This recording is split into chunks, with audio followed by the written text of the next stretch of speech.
खेल के मैदान से खबर शामिल करें कि पाकिस्तान के एथलीट अरशद नदीम ने तारीख रकम कर दी।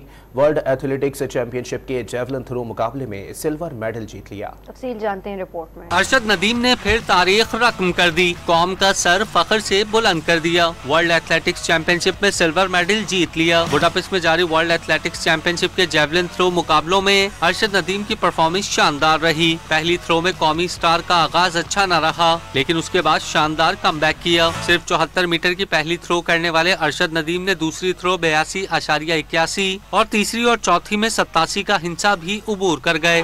भारत के नीरज चोपड़ा ने गोल्ड मेडल हासिल किया। उन्होंने अपनी पहली कोशिश में 88.17 मीटर की थ्रो की, जो कि आखिर तक सबसे लंबी रही। चेक रिपब्लिक के वैदलेज 86.67 मीटर की थ्रो के साथ तीसरे नंबर पर रहे। मियां चन्नू में अरशद नदीम के घर पर जीत का खूब जश्न मनाया गया। एशिया कप के लिए मुल्तान में मौजूद कौमी टीम के खिलाड़ियों ने भी अरशद नदीम का मैच बराह रास्त देखा और जीत पर खुशी का इजहार किया।